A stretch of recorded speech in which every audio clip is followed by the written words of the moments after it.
Okay, we are live. This is First Draft Friday. Thank you for joining Authors AI for another edition. We are talking craft as always, and I'm really excited to have with us today JD Lasica and James Rosone. Is it Rosone or Rosen? Rosone. Okay, perfect. Who are masters in the thriller and military and sci-fi arena, and we're really going to be talking today about story beats. Story beats and using Marlo and the AI technology in your rewrites. So I hope that was an accurate description of what we're going to be talking about. Yeah. I'm going to turn over the mic to these guys and let them take it away. But as always, please say hello in the comment section. Please ask any questions, and we'll be interacting with you guys as we go.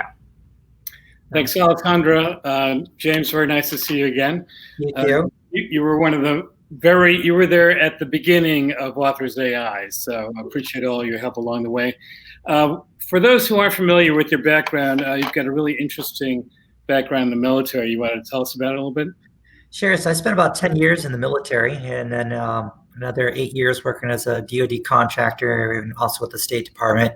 Most of my job, what a lot of people don't know about me, and I'm a very unassuming person, is I was actually an interrogator, a terrorist hunter. So my job was to sit down with no shit Al-Qaeda terrorists and actually question these guys day in, day out and hunt these guys all over the world. So I have traveled to about 50 odd countries, been to a lot of off the beaten path places you've never heard of, seen a lot of weird stuff, but you know what? It all gives me some exceptionally great content to write about.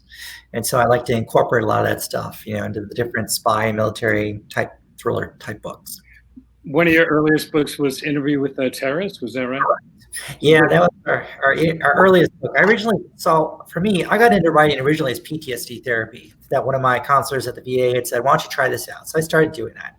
And part of the therapy was doing this CPT or cognitive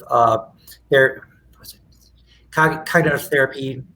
Basically what it is, you sit there and you talk about the scenarios, you talk about the situations over and over, kind of desensitize yourself and decompress. So I did that. I started going through all my cases and I was like, man, why don't I just turn this into a book? And so that's exactly what we did. We turned it into a book called The Interview with a Terrorist and published it. And it was a flop, did terrible. Nobody really bought it. But that's because we didn't know anything about marketing. We didn't have very good covers. We didn't know about squat in this business. So we got better with it.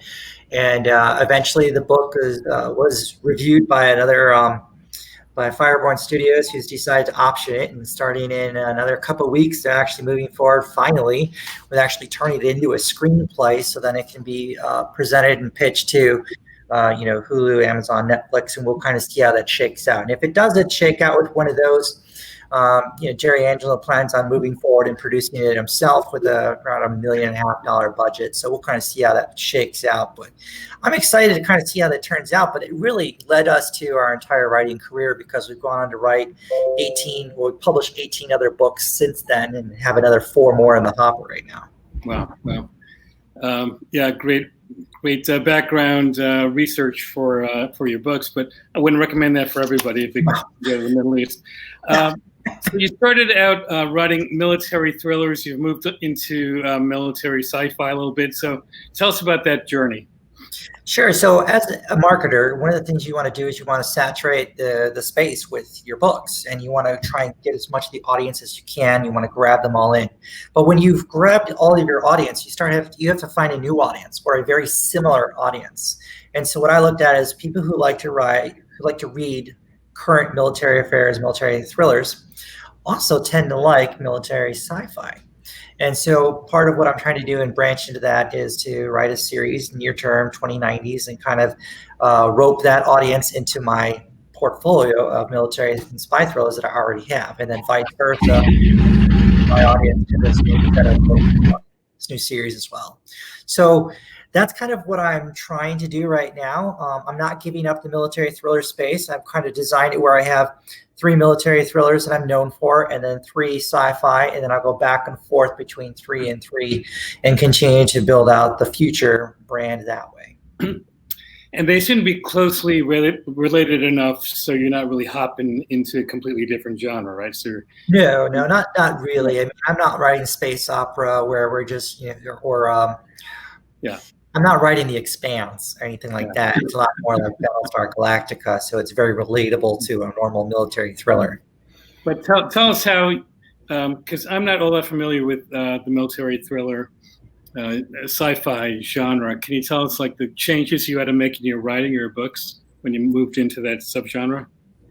Well, I think that in all reality, every book needs to have the same kind of story beats, no matter what the genre is. You need to be able to have some kind of action or hook in the beginning to capture the reader, and then you got to have them pace throughout the book, so they're constantly changing the page, turning the pages and continuing to read it. So whether it's military sci-fi or a military thriller, I think some of those basics remain the same. It's about telling a really good story that captivates a reader and causes them to want to read through the chapter and then turn the page to read the next chapter. So there wasn't a lot of nuance that had to be changed in that respect. To be fair, I think that military sci-fi is a lot easier to write. It is not nearly as technical when it comes to the research. When you're writing military thrillers and you are talking about a Chinese aircraft dogfighting an American aircraft, you have to spend a lot of time reading up on both of those planes to really understand the terminology, how they're used, how they work.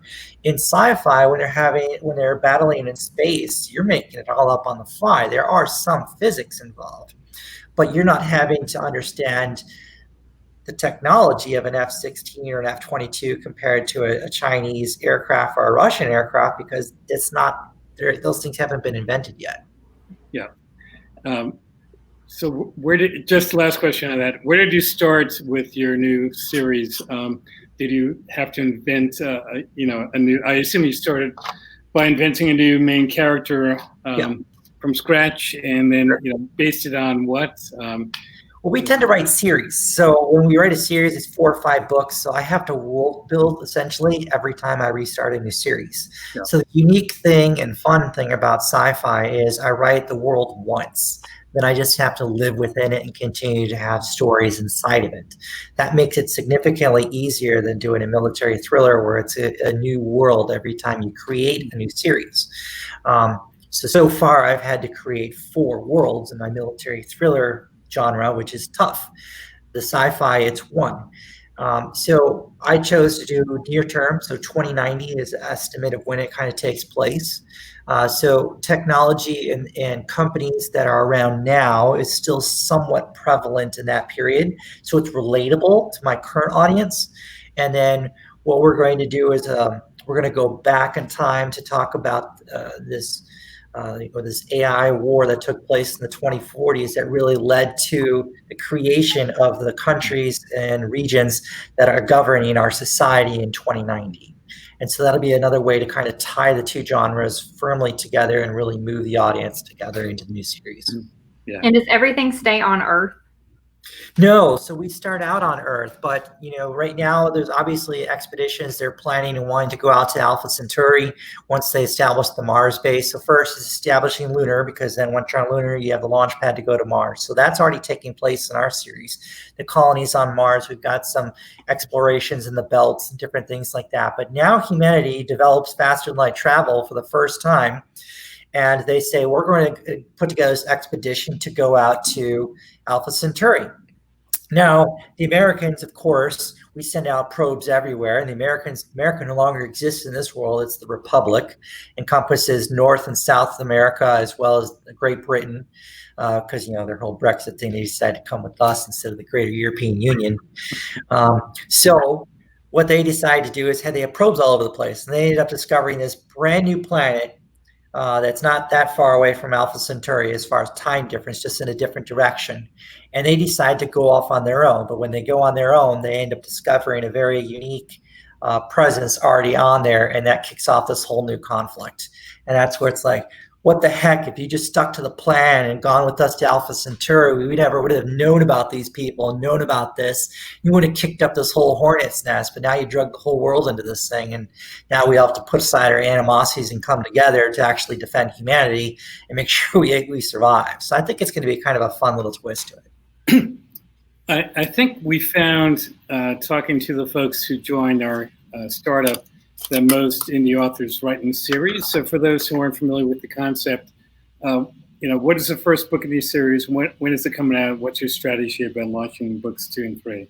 Sure. So I have 2 new series essentially launching this year. The first one is Into the Stars, which is our Rise of the Republic sci-fi series. That one comes out on August 11th, and then we got a Discover Sci-Fi deal for the 15th. So I'll be glad that audience will also get to have an opportunity to buy it as well. And then the subsequent series, or the next series, is going to be Monroe Doctrine. That comes out November 30th. Now, one of the key strategies for these, though, is because Amazon opened up the aperture, so you can now do pre-orders in beyond 90 days. Yeah. So what we do is we have book 1 of the sci-fi series up. Book 2 is already up for pre-order, and book 3 will be up probably in a week or so once the cover designer is done with the cover, and then we'll be able to put that one up. And our goal with that series is to release these about 6 weeks apart, because those books have been done now for, I don't know, probably 3 months. They're just making their way through different layers of editing. So once they're all done, then that series will start getting released. And while that's happening, I'm already hard at work on book 2 now, the Monroe Doctrine, and continue to push through that series and get that series out. And for any new authors, especially who are watching this, what James just said is really important, I think. And when you're writing series, and especially if they're connected series, not spin-off, standalones, that it's really powerful to write everything before you release the first one, because you're gonna wish you could go back in time and change things in book 1. Otherwise, once you're halfway through book 3. And I've already done that. I've already done that too, where I wrote through book 3 and went, whoa, we need to go back and make some major changes. And then Jasper Scott was kind enough to lend me several of his beta readers, and they read book 1, and they were hooked on it right away, which was a great sign. But they had some very good critiques of it too.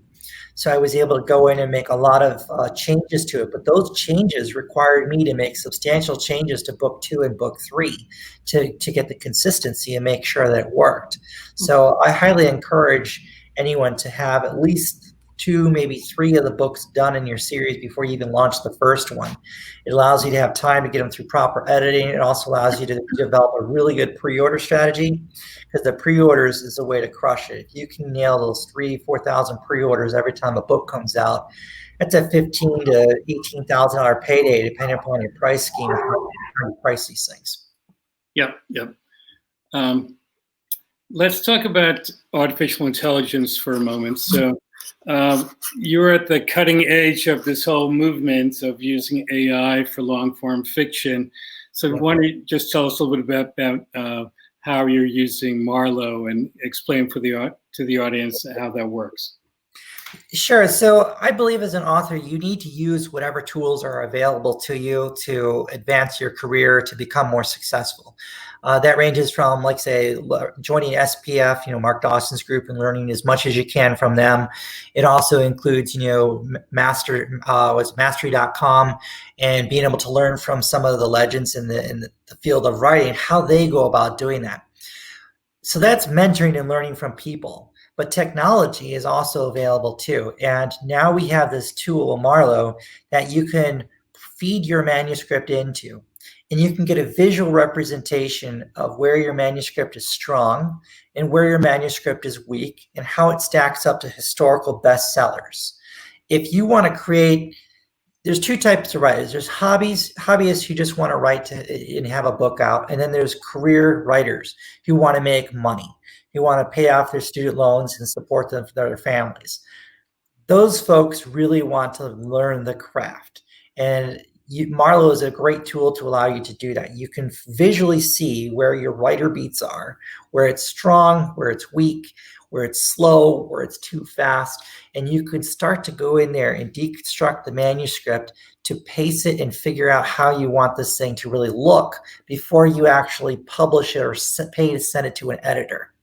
And I think that's really important for authors to get involved in leveraging and using. Yeah, one of the handouts that we're giving out as part of this First Draft Friday is a handout on story beats, story elements. Alessandra, you might want to put the URL in the chat, God, you're way ahead of me as usual. So tell us a little bit about, people define story beats in different ways. How are you using them? So what I look for is, before Marlo, what my wife and I would do, because we co-author everything together, we're a writing team like that. What we would do is we would look at chapter 1 through however many chapters it was. Then my wife would look at every scene inside of that chapter, and she'd write dialogue or action. And what we would do then is we would look and see how many dialogue sections there were before there was an action scene, or how many action scene there was before there was a dialogue. And when there was too much of one, we would go in there and we would manually move some of those things around to pace it out better. So we were unwittingly doing exactly what Marlo is doing, just because we didn't know the technology was there. We didn't know this thing could actually be created, because I think even when we first talked with Matt back, probably was right around this time last year, they had just started testing this and started getting into this, and it's really evolved a lot over the last 9 months, with more testing. And so that's what we would do. We look to create the beats where every 9 to 13% throughout the book, it's either going high or low beat, almost like an EKG, where it's going up and down. And it doesn't need to all stay above the pace, the narrative arc there. So it doesn't need to all be positive. It can be negative. It can be largely negative. It really depends on the type of story that you're telling. And if this is book 1 of a series, then there's a lot of world building involved. And of course, you're going to have a lot of negative towards the end, because it's that suspense that you're building that's going to cause people to go, oh my God, I can't believe the book ended there. And then lo and behold, I have a snippet chapter and a pre-order link right there waiting for you. And that's how I crush it with the pre-orders, is because we've designed the end of every book to lead you to have to make that decision. Let's encourage folks who are listening to ask some questions in the panel. Yeah, ask away. Yeah, we can tell you how we've done it. We've gone through everything. You mentioned Matt, so that's Dr. Matthew Jockers, the co-author of the Bestseller Code and co-founder of Authors AI. He's actually going to be our next guest on First Draft Friday in 2 weeks from today. Awesome. Just come back, everybody. So tell us a little more about story beats. So you're sort of using these beats that are basically like action points, right? They could be reversals, they could be turns, different kinds of high points that are going to be made into a movie, right? So what are the kinds of, how do you find that useful? Well, I find it useful because, all right, so when I was listening to Masterclass, I'll use another example here. When I was listening to David Baldacci speak, he says that the first couple of paragraphs in every chapter have to just grab the reader's attention, because it needs to get the reader to want to read further into the chapter. But he said equally important is the last several paragraphs in the chapter have to grab the reader by the throat and make them go, oh my God, I can't believe this happened. I have to turn the page. And when they turn to the page of the next chapter, they're going, oh my God, now I have to finish reading through the rest of it. So those are your story beats. Some authors are just natural at writing those and being able to make that happen. But even those who are, you still want to use a tool. I still recommend using a tool to help you refine that, to make sure they are where you want them to be. Because you can have the front half of your book being super fast-paced and lots of beats, but then the back half of your book is just dry as paint and boring. Mm-hmm. And you don't see it because you just went through all that action, or vice versa. The front part is so detail oriented with the world building that there's no action to cause someone to get to that halfway point, or that 1/3 of the point of the book where the pace actually picks up. And then what happens is, sure, you sell a ton of books, but your read through is absolutely atrocious on a series. Our worst selling series, one of our worst selling series has a read through of 63%. Our next one's at 74%. Then the current series that just finished out's at 92%. So really leveraged Marlo's reports to engineer and create these books in a compelling manner that caused people to have to constantly turn the page and read the next scene. And just to clarify for someone who's listening to us who may not know who Marlo is or what we're talking about when we talk about that AI report. So Marlo is like a developmental editor of sorts that is powered by artificial intelligence. You can submit your manuscript and you're going to get back a report on a ton of different things. But one of the things is beats. So when James ran through his manuscript, what it does is it kind of charts out chronologically your story and shows you where those major beats are. So you can see, and I was looking at the one for Girl on the Train the other day, that in the first half of the book, those beats were really spread out. And I know when I read that book, it was really slow for me to get started. So it's a great way. You can submit your manuscript, you can get a report, and you can kind of see, okay, have I been evenly spaced? Or like James said, is all my action at the beginning and then it kind of dies out.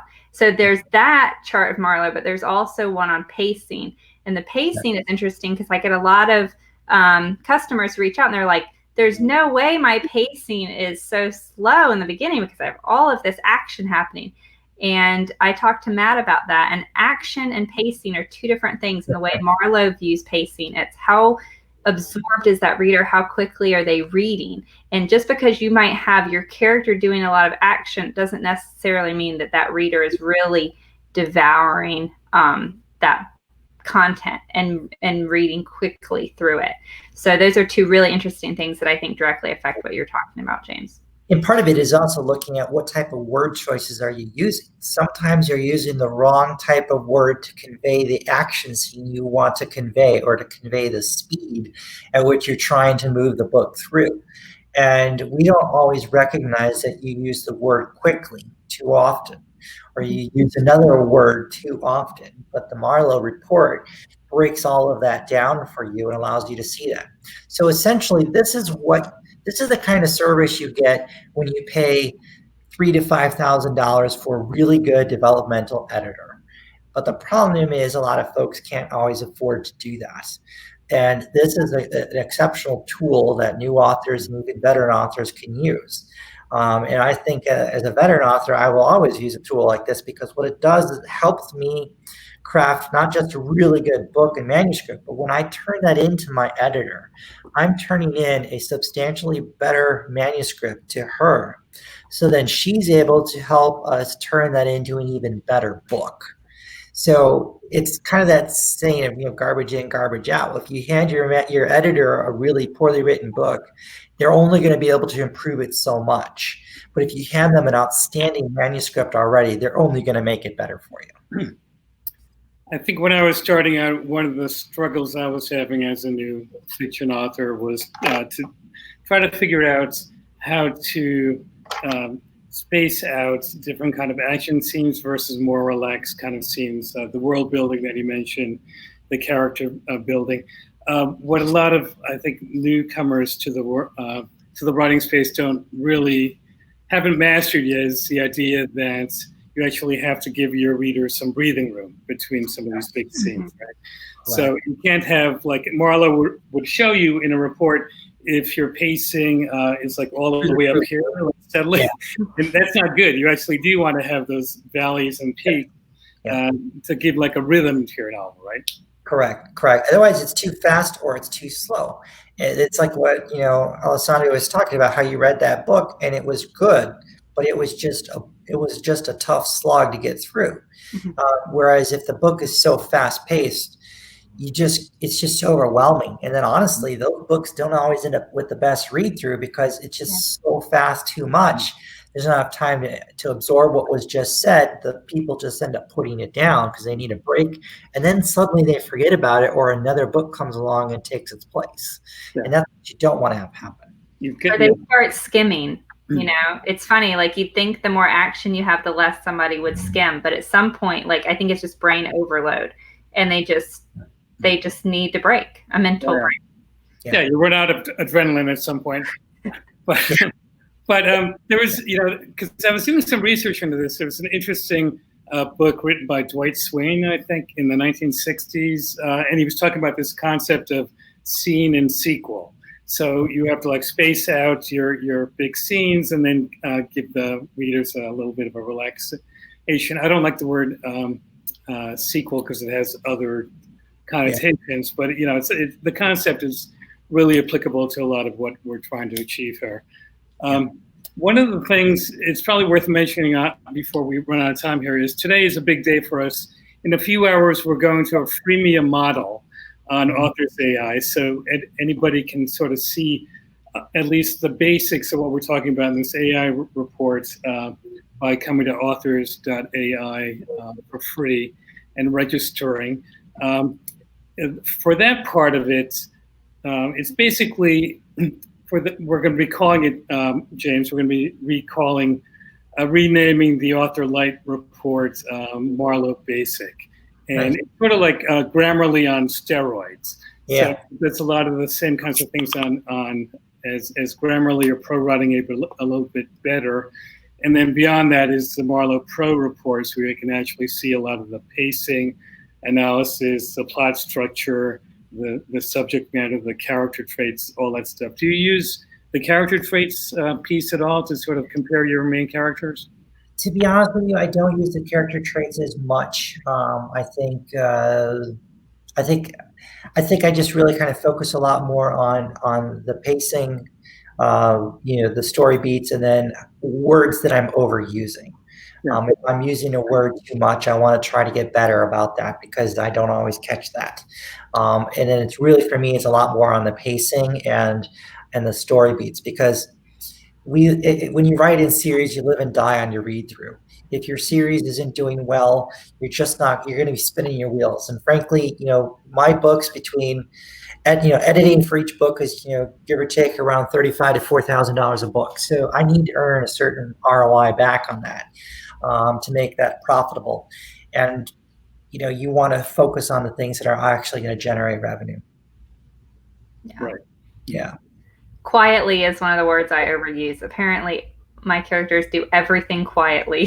So you had said quickly, so maybe your guys are really quick. I use that one too. It's another one I use too. So and so you actually run your drafts through, so like 3 or 4 or 5 different iterations of your book before you're finished? Yep. So when I completely finish it, I run it through and I look at it and go, okay, this is it. Then what I look at is I go in and say, okay, now I need to go back in, I need to edit and make changes. And I'll go in and edit and make changes based on the first report. Once I've integrated in the changes that I think need to be done from the first report, then I'll run it one more time. Then what I do is I take that refined report, as long as it looks the way I think it needs to look, then I take that report with the manuscript and I send that to our professional editor, and she looks at it and she can take what that report is saying and she can hone in and make this even better. So when it comes back to me, then we go through, we make the changes, I send it through one more time, and I compare what that third report looks like compared to the second report. So now it's in its final version. Before it gets published, I want to see how it looks and how it changed from the first 2 reports. And if it really is the way we think it needs to look before it gets published, then we're good to go and we publish it. If we still see something that's questionable, then we may go back in and we still may make another change before we publish. And by making sure we have 3 books out before the first one gets done and we set a long enough pre-order, we're able to give ourselves enough time to actually do those kinds of things. Because you want book 1 of any series to just knock it out of the park. Book 1 is super important when it comes through for buy through, because we immediately have book 2 up for pre-order right there. And book 2 is just as important as book 1, because if they bought book 1 and loved it, you gotta crush it with book 2. Because if they buy book 1, they pre-order book 2, and they don't like it, they will tank you on reviews, and that will destroy your buy through. I'm not saying books 3 onward aren't as important, but they are not nearly as important as the first 2. And are yours cliffhanger endings or they're standalones? Nope, absolutely cliffhanger endings. We make everything an absolute cliffhanger, so you're left going, holy cow, what the heck happened? I got to buy the next book. And the pre-order link is right there with a little snippet. And that way you have to go. You got to go. Have you ever run the entire 3 books through Marlo, like combined them into one document and run them through? I was curious if there's what I mean? I'd be curious how it looks. Honestly, I haven't yet, but that's not a bad idea. maybe I could do that. They're all in like different stages of editing. So I right now, know it's not a simple thing to do. comments all over. So it just take a little bit of work to delete all that stuff out, accept all changes, put it into one document. I probably should do that. Maybe I'll do that. I've just got, when you have time, right? Yeah, that's the way. Yeah, there are a lot of different kinds of authors who could use this report. So one is the aspiring author.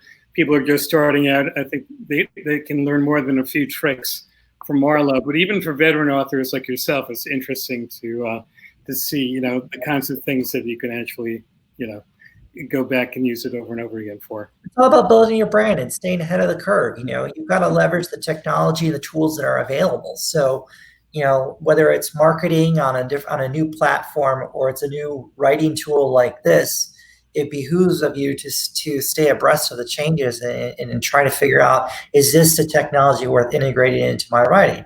Personally, I think this is, because this is only going to improve your craft and make your books better. So it's one of those tools that's worth investing and being a part of and doing.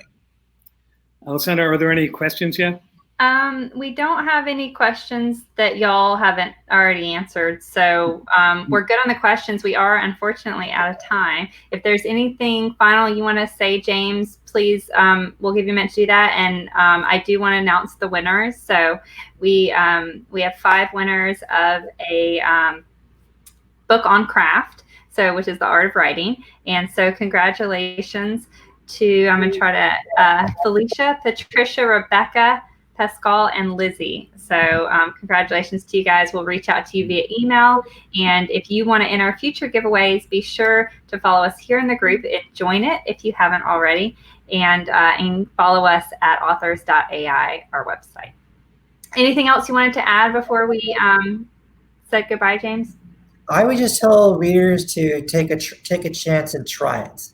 You're not going to know what you're missing out until you've tried it once. If you're really serious about writing and wanting to make this a living and earn a lot of money, then I would encourage you to try this, because we all invest a lot of time and money and effort into creating a good book. This is a good tool to help you make sure that it is where you want it to be. There's a wise parting words. So anybody who's interested in taking your writing to the next level or turning your hobby into a career, this is a good place to start. And yeah, James, you're willing to stick around, after the chat and sort of interact with people. So if you have any other additional questions, James has been more than kind in sharing his time and wisdom with fellow authors. So thank you for doing that, James. Yep. Thank you, guys. Thank you both for joining us. Thank you for everyone who joined and everyone who watches the replay. So we'll see you guys in the group. Thanks, Ellen.